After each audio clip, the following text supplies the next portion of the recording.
Good afternoon, everyone. So today, of course, I would like to congratulate the CVET 19880 for first job, no, first task assigned. But in this moment, I am assigned to discuss about the organizational culture, organizational change, and emotions key to keep employees motivated. After Sir Peter discussed us the difference of our the difference no ng how are we going to determine ourselves. Sabi nga natin napakadami kasing mga way mga way on how we can be motivated more disoriented or on how we can be oriented sa ating mga ginagawa sa ating mga organizations or in the company or corporations where we people are belong. No? Pero it still depends on you, on how you will bring yourselves. So sabi nga dun sa ating title, it's about discovering you. Now, trying to know about others' concepts. So, understanding cross cultures. Cross cultures reminders that cultures reminding to us that now remember that organizational excellence begins with the performance of people. It is what people do or to do that ultimately determines what the organizations can or cannot become. It is our job as a persons not to develop and to promote behavioral patterns that are consistent in the achievements of our goals, but knowing our goals. So features of cultures, nandyan yung ating mga behaviors, habits, customs, way of life, human life, communications, system of knowledge, value, belief, moral value, traditions, patterns, and attitudes.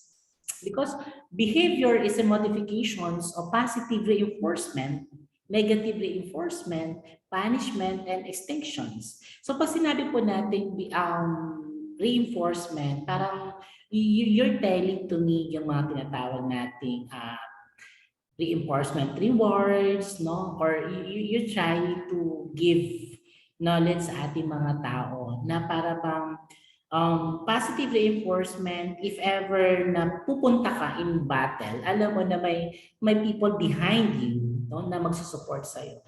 So for example, yung bata, let's say yung mga pamangkin natin, mga kapatid natin, like for example in the elementary, na kapag ka nakakuha ka ng 100, magja-Jollibee tayo. Yan. So, the child is excited because he or she will enjoy the piece of chicken. Pero pagka yung mga negative reinforcement or yung mga punishment rewards, yun nakikita natin, yung mga katulad ng, for example, kapag ikaw nagkaroon ng bagsak, tatanggalan kita ng cellphone, tatanggalan ng allowances, bawal lumabas, no? Nagkakaroon tayo or yung behavior ng tao nag-change because of you're putting in your mind about what will be the consequence. No? You're not excited for something. Pero until such time na tayo ay nagkakaroon na ng mga wrong attitudes, wrong behaviors, no? Gumagawa ng mga mali, na mga hindi acceptable. Reinforcement guidelines specific behavior to be reinforced. Reinforce a specific behavior at once, give rewards, small achievements as well, provide materials as well as non-material incentives, offer small rewards, reinforce at intermittent intervals. So sa mga employees natin, how we can give reinforcement rewards sa kanila. Sabi nga natin, no, may mga katulad ng pagtatap, no, yung mga tinatawag natin giving rewards, kahit a certain piece of paper lang yan, no? Because management and the management cultures describes the psychological attitudes, experiences, beliefs, and values, personal and cultural values of the organizations. It has been defined as the specific collection of values and norms that are shared by people and groups in an organizations and that control the way they interact with each other and other stakeholders outside the organizations. Corporate cultures, it is the total sum of values, customs, traditions, and meanings that make a company unique. Corporate culture is often called the character of an organization since it embeds the visions of the company's founders. But the values of corporate culture influence the ethical standard with a corporate as well as managerial behavior. According to Lewin's three steps of model, most theory of the organizational change originated from the landmark work of social psychologist Kurt Lewin. Lewin developed a three-stage model of planned change which explain how initiate, manage, and establish the change process. Three stages are unfreezing, changing, and refreezing. When you talk about unfreezing, the focus of this stage is to create the motivations to change. In so doing, individuals are encouraged to replace behaviors and attitudes with those desired by the management. Managers can be begin unfreezing process by disconfirming the usefulness or appropriateness of employees' present behaviors or the attitudes. Changing because change behaviors involves learnings, and this stage entails providing programs, employees programs with new informations, new behavioral models, or new ways of looking things. The purpose is to help employees learn new concepts to points or points of views, role models, mentors, experts, benchmarking the company against world-class organizations, and training are useful mechanism to facilitate the change. Refreezing is to maintain and obtain something. Organizational cultures and employees more on doing motivations, no? On how we can make our people be motivated. Sabi nga natin, no? But motivation is one of the three performance concept elements. In fact, in research suggests that performance is functions to ability, motivations, and opportunity. Kaya nga po, sabi natin, no, performance is equal to functions, ability, multiply by motivations plus the opportunity. Ability refers to a person's or a team's ability to perform the tasks. Opportunity refers to the timing and situations around the task. Or instance of if hospital sets out to be known for successful heart transplant, it must have a team surgeon that are skills in performing transplants.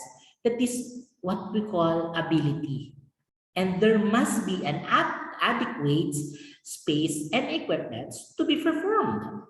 Transplants as well as a patient as a whole in an opportunity. Because managers have little influence over ability and they can only somewhat influence opportunity.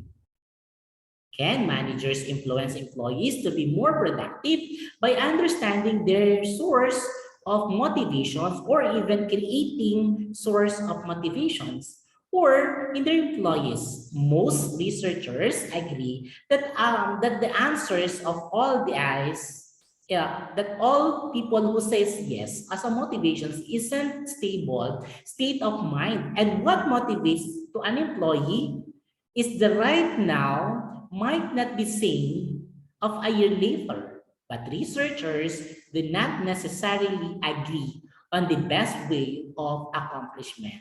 That perhaps there is no one best approach.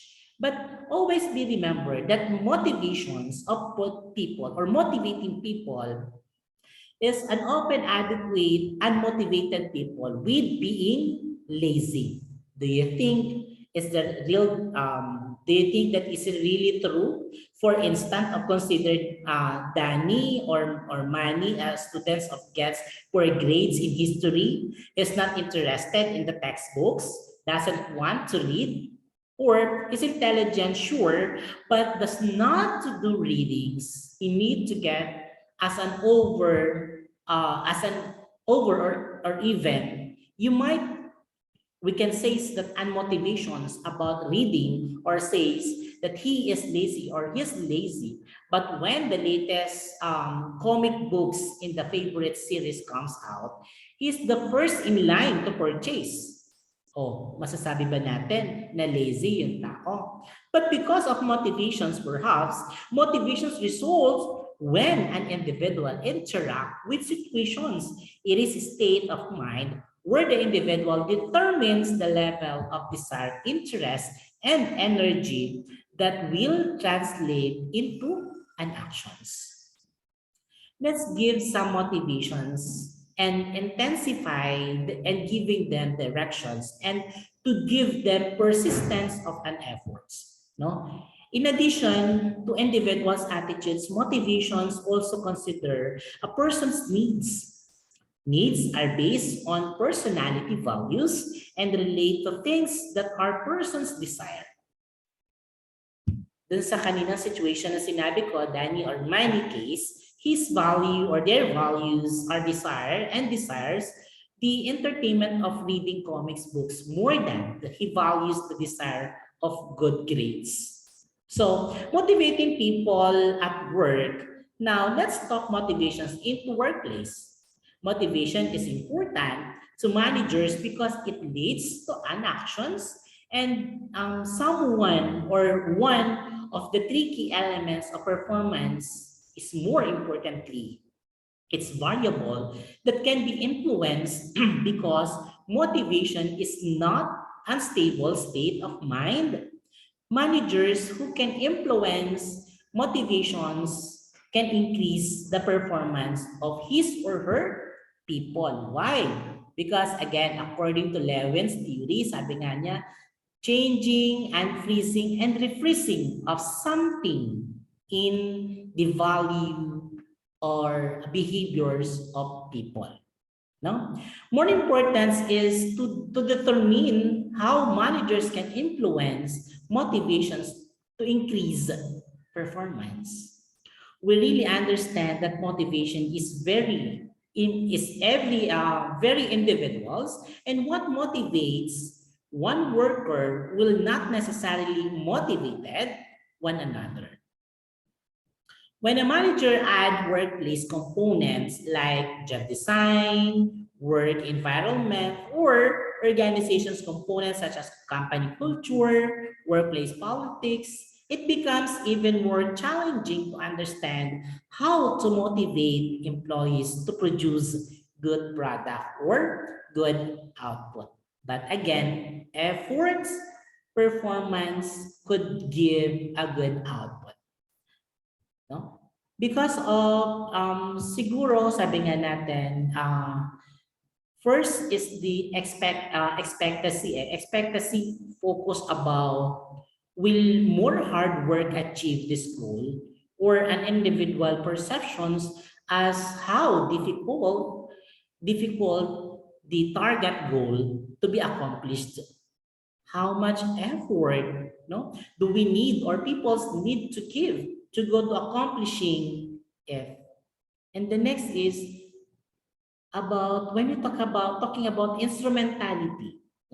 Instrumentality comes into play that in the instrumentalitas will be outcomes reward actually or actual be delivered as a promised, and finally there's a balance as a task of rewards of work of our people.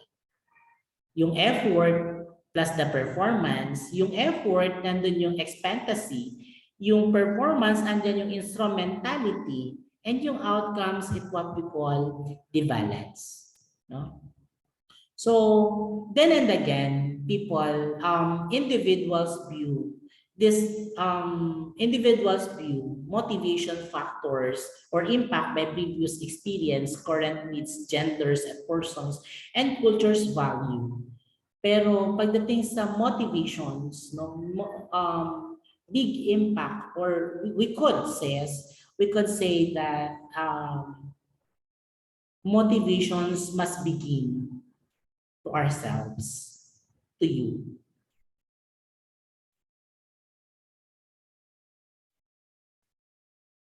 Okay? So I hope that you people get some thoughts, no, about simple, no, kasi kanina yung ating topic nag-range, umikot sa personality natin. And of course, Kuya Peter discussed to us and very well said, no, yung how we can also adapt and how are we going to understand as well. And I'm telling you, behaviors and cultures that perhaps sabi nga natin, features of cultures, ang number one din natin magiging motivations, magiging reasons or understanding para makita natin, maramdaman natin, malaman din natin how and why people acts like that and why people doing this and why people acting like this. So ang daming tanong, ang daming mga circumstances sa ating buhay. But when we talk about motivations, you are the one who will motivate yourself. Know your goals, know your objectives, and follow your desire. Because your GOD, our big guide, is our very good motivations. Set goals, set an objectives, and follow the desire of your good heart. Once again, thank you and God bless you people.